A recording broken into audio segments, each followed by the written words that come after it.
Is there more we could be doing to support Irish technology companies and help them break through, or is it a case that they need to be tougher and learn to stand on their own 2 feet better?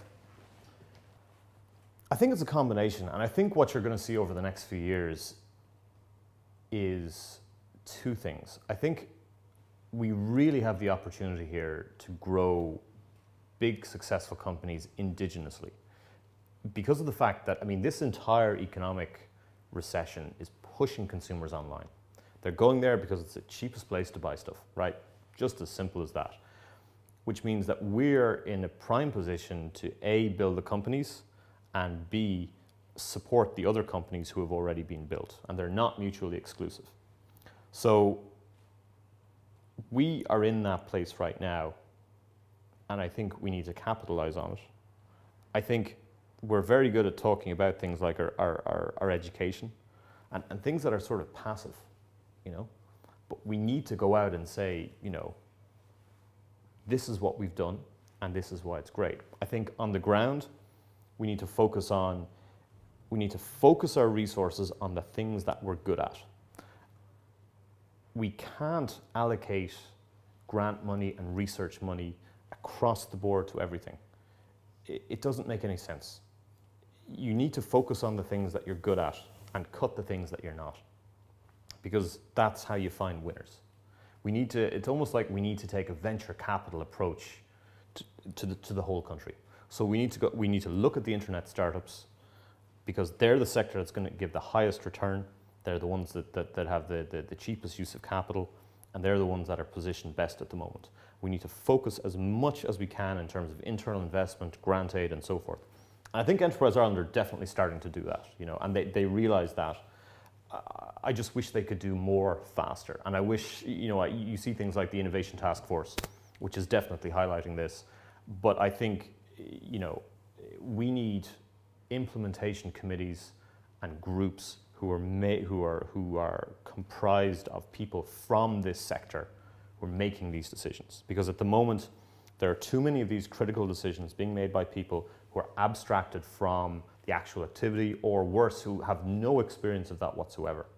So we are doing things generally the right way. The will is there, but we're not implementing well enough or fast enough. And the risk of continuing in that sort of fashion is that we will fall behind, and someone else will come along.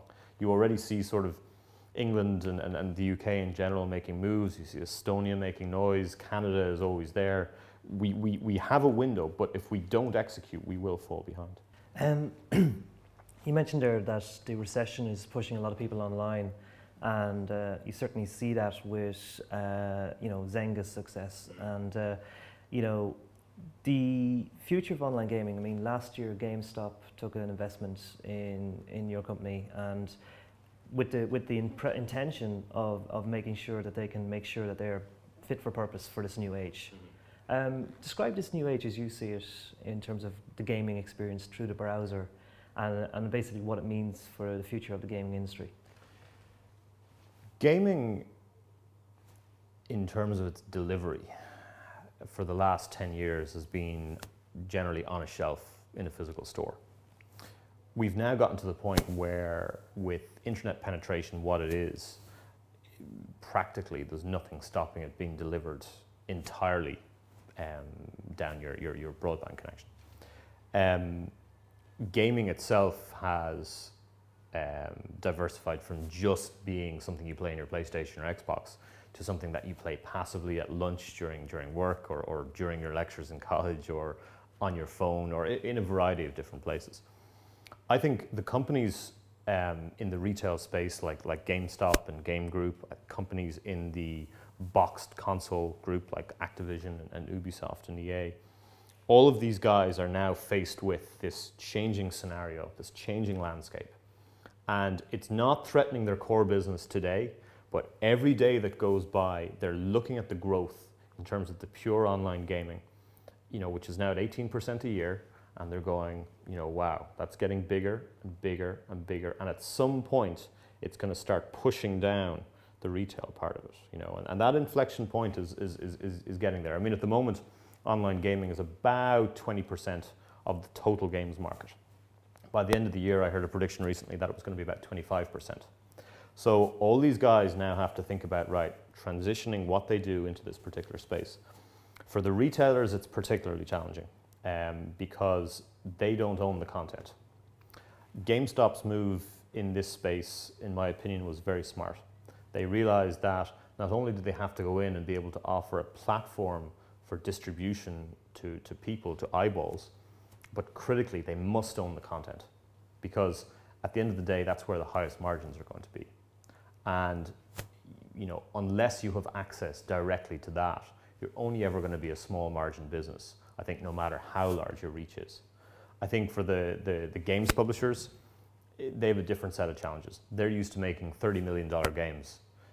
They now have to make games with much smaller budgets that have a far more analytical approach to their development, but at the same time that target the same audience. So there's different challenges there for them all, and you know, I think in over the next 2 or 3 or 4 years, you're going to see the winners and you're going to see the losers, and you know, some people will fall behind, and some people will get out ahead. I mean, EA are very bullish in this space. They've made acquisitions. There's going to be a lot more acquisitions going on over the next 2 or 3 years, but it's a big challenge for all these guys, because you got to remember that their senior management teams have come from a single type of business, be it console publishing or be it retail, and they're now faced with having to make decisions in a space that they don't really know, and that's going to be scary as hell for them, you know. And they are just absolutely crippled with fear about making the wrong decision. So, you know, it's going to be very interesting to watch over the next few years.